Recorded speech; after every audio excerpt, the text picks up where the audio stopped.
Y'all are so quiet today. How come? It's all about the weather? All right. No need to do a rain dance or anything? I won't do it alone.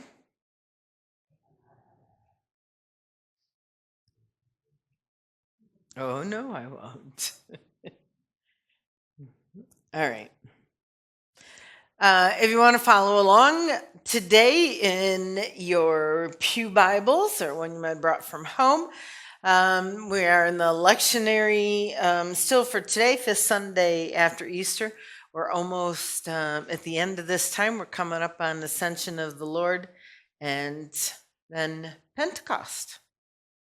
So it's almost time to, I think we're going to try the red thing. So dig out some red for us to wear that Sunday. So this is winding down. And it seems like as you hear it, it's sort of out of order in what we've been doing. But if you can catch the context of it, it'll be okay. Because this is Gospel of John. And remember, we're in the weeks after Easter. We're on the fifth week after Easter. So early on, we were doing all the stories about Jesus appearing to the different disciples. And now we're preparing for him to physically have his ascension and leave the earth in the texts. And he leaves with bodily form. And then comes the gift of the Holy Spirit, which is the Pentecost birthday of the church. So kind of a changing out, if you will, of presences to help the disciples, the early churchgoers, early believers, as they're structuring and developing themselves. So this text, it's not after crucifixion and resurrection at all in order of things. This is before. This is a text of right after Judas betrays Jesus with the famous what? Yeah. For how much? Let's see. So this is way back before that. So you got to sort of backtrack here. But the message in it is kind of a final word because he's getting ready to leave. And he knows that, but they don't quite have that knowledge in their heads yet. All right, so this is where it's at. Sort of backtrack and final words. And it's subtitled in here, A New Command. Because Jesus is at the end of his time with them in this living, breathing person as he was, and he's getting ready to go. They don't quite know that. So he gives them this one more go round, one more word for them. So when he had left, he's talking about Judas. When Judas had left the presence of Jesus and the disciples. When he had left, Jesus said, "Now the Son of God is seen for who he is, and God is seen for who God is in him, in Jesus. So the moment God is seen in him, then God's glory will be on display. God will be revealed through him. God's glory will be on display. In glorifying him, then he himself is glorified." So glory all around. Okay, that's sort of fun to do. Go ahead. Glory all around. I need more participation. Glory all around. I still didn't see everybody, but, I'll take what I can get. Glory all around, they say. And then Jesus says this, catch this, he's talking to his disciples. "Children, I'll try this on you sometime. Children, I'm with you for only a short time longer. You're going to look high and low for me, but just as I tell the Jews, I'm telling you this, that where I go, you are not able to come. So he says, let me give you a new command. Jesus says to the followers there that doesn't call them disciples, doesn't call them brothers and sisters, doesn't call them by their name. He says, children, I'm giving you a new command. Remember, this is at the end of his life. I'm giving you a new command. And this is it. 3 words. Love one another. Not even that much, Glenn. Just love one another.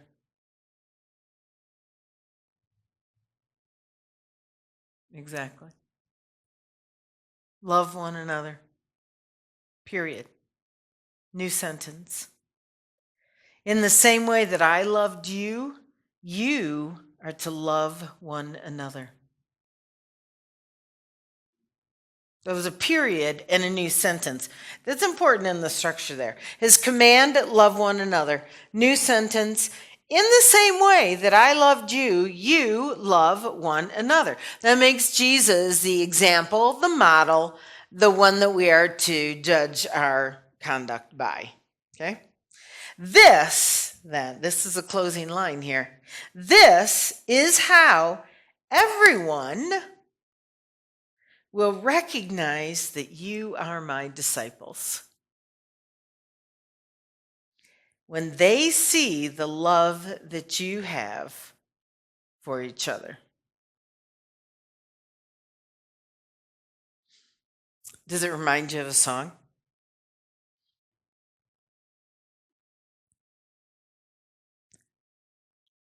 And they'll know we are Christian by our love, by our love. Yes, they'll know we are Christians by our love. Hello? We're singing that today, later, not yet. Yeah, there's the line right there.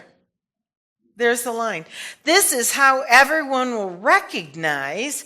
Everyone is all the people on the outside watching you. The ones on the outside looking in. This is how they will know who you are, whose you are, what you're following, that you are my disciples, because they will see the love that you have for each other.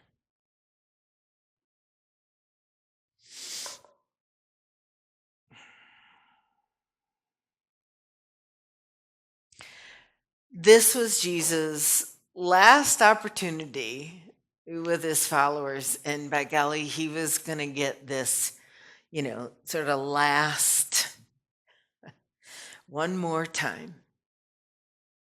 One more time. If you didn't catch anything else, if you don't know anything else, I say this all the time, right? If you didn't catch any of the other rules that you get hung up on and stuck over and tripping over and, freaking out about, you're supposed to get this one thing. And Jesus says this his last time with them. And he doesn't address them as adults. It's not my disciples. These are grown men he's talking to. But he says, my children, as if a parent is speaking to their child. My children, this is your new command, your final word, to love one another. This was an important moment in his time together with his followers. You ever had conversations like that with people before? Like on their deathbed? Maybe, you're not going to see him for a long time. Maybe it's a parent-child thing between friends. Um, Maybe you don't even know what is happening at the time, but you know it afterwards.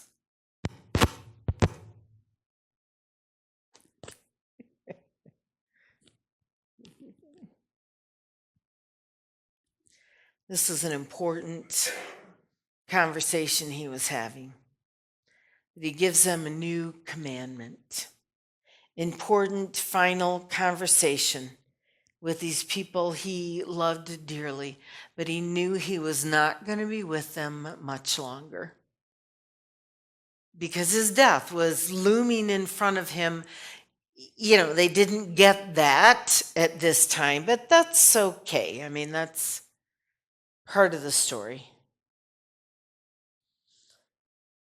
This is a sacred time that Jesus is having with his followers that he wants them to remember. A new commandment. Think of it this way. Words put so simply, love one another. That's it. Words put so simply that it's easy enough for a toddler to memorize, appreciate, to understand. Easy enough for a toddler, but yet profound enough for the most mature of believers to still struggle with. Easy enough for a toddler, but profound enough for the most mature of believers.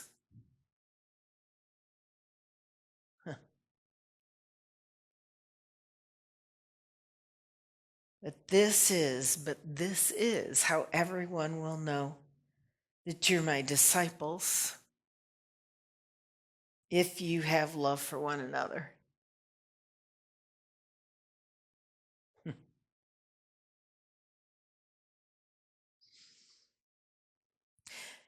In the great struggle within denominations and the Christian faith,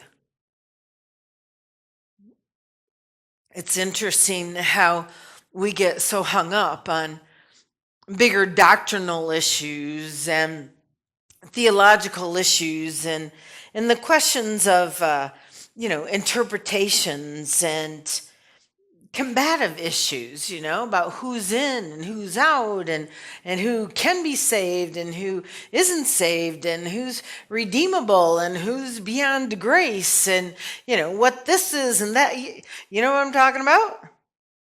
How we get in these battles over these other arbitrary things that Jesus wasn't into. He wasn't involved in them.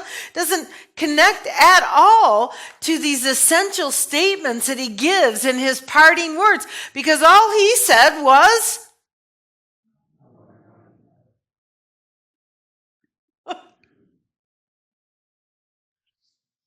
and yet for thousands of years, the intelligent, the great theologians, the great philosophical preachers and authors and writers, they're combative and they're arguing and they've been struggling over doctrines and disciplines and theologies. And we have divisions and we have restructurings and we lose people and we gain people and we get distorted and confused. And gosh, what Jesus wanted us to know was just this simple command that he was given to his followers, like children, that they might understand this is it. If your stuff doesn't line up with this, then you've not been listening to me. Your command is to love one another.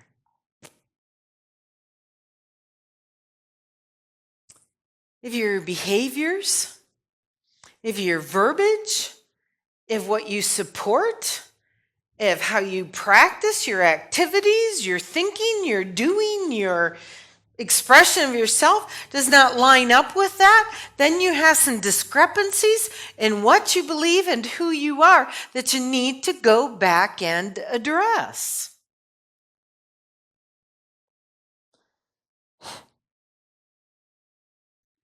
Because people are watching.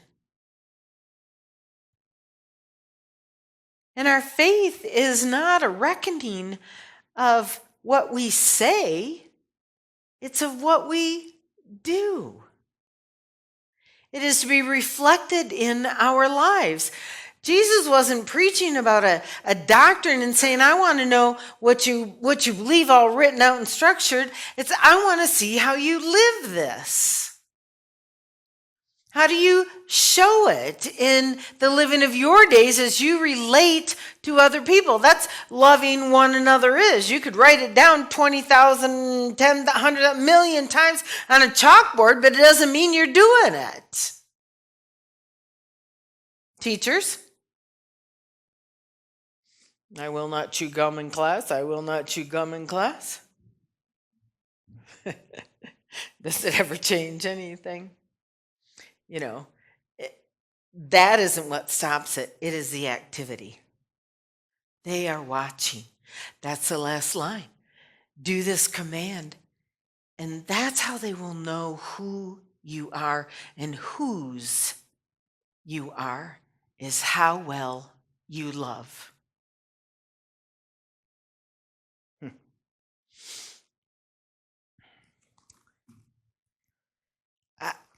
I've been singing in the church since I stood up here in Bible school, Onward Christian Soldiers, right? And All Things Bright and Beautiful. That was my favorite one. There's a song that, used to flip through the old gospel books and my mom there, and we'd be looking for other stuff to sing special music. So there was this song that I came across, and I think I maybe only actually sang it once, but I still have it in one of my old beat up books. And I remember even in junior high how this song resonated. So, because as a preacher's kid, everybody knows who you are, and your friends, you get in a room, they apologize for their bad behavior in front of you because you're the preacher's kid. And they're watching. So was my standard different for me? Yes, it was, in my eyes. The song was called Forgive Me, My Friend, I Failed You. I was Googling it, trying to find some performance version of it. I only found one that was... But the words go something like this. Forgive me, my friend, I've failed you. I didn't realize you were watching me, looking for a glimpse of the Christ I know,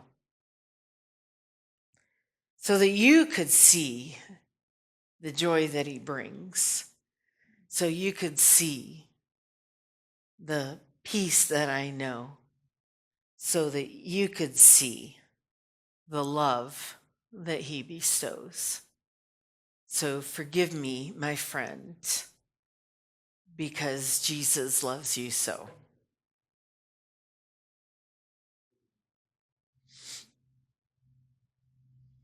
Maybe I'll dig it out and sing it sometime, but it was like a song that resonated here, but it was almost scared to sing it because of the responsibility of it. I felt it, I believed it, but it was a taking on of a confession that those other people were watching. And that was what I felt when they'd swear in front of me and say, oh, sorry, Paula. It's like,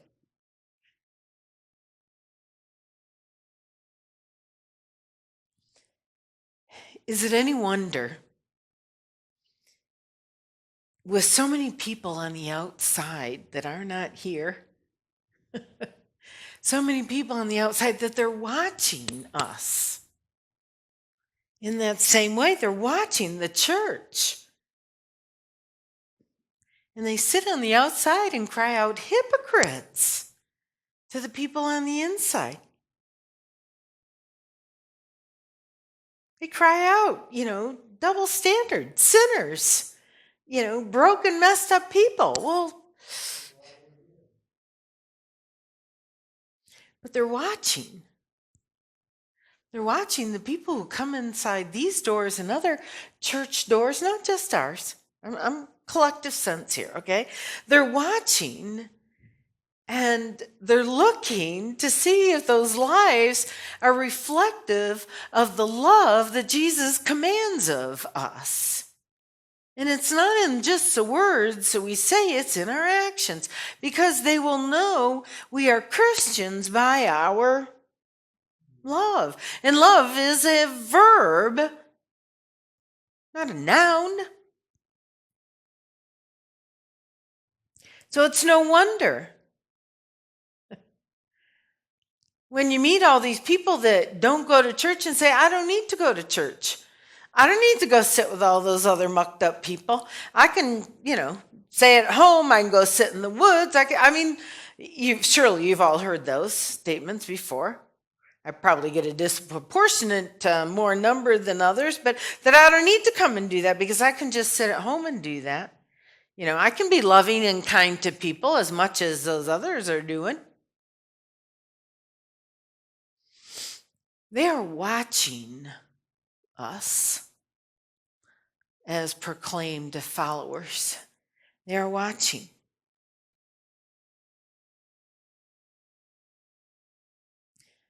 And sometimes it's not hard to see where they get their conclusions from.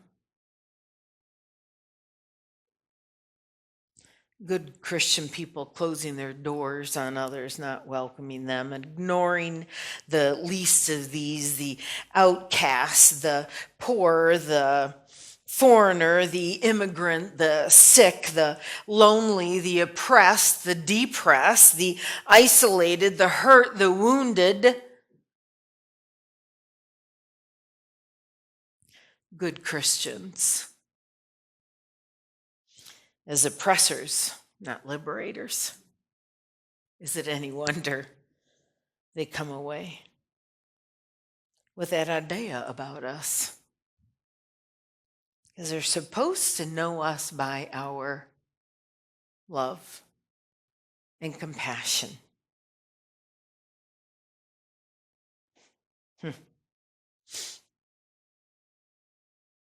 Little children,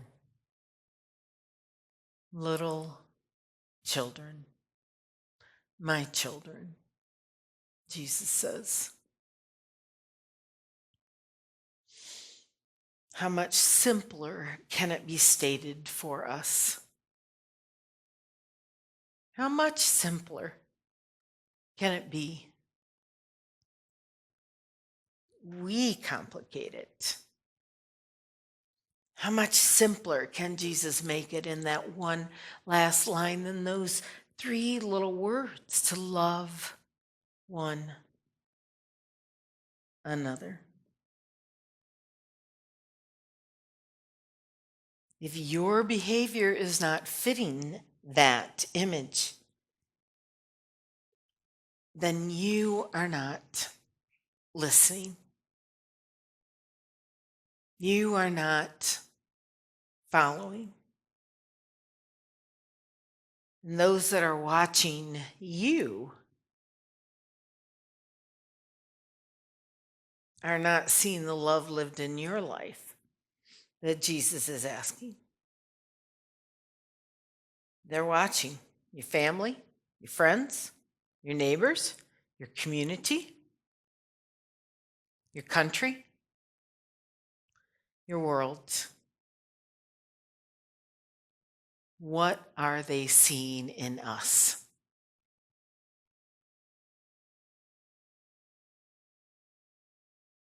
How are they seeing we live? How are they seeing we love? How are we embodying those words of Christ, his command to love one another.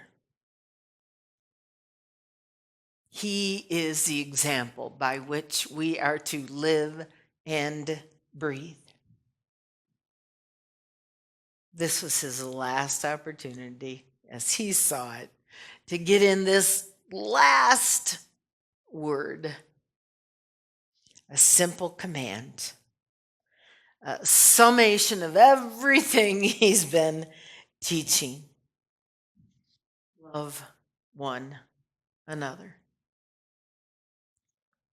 This is how we will be known if we are disciples and followers of Christ. What are the watchers seeing in you? What are they seeing in me? What are they seeing in us?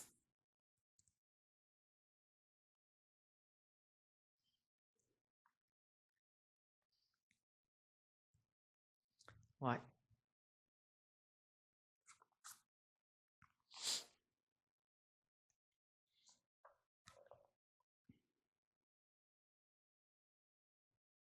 Hello.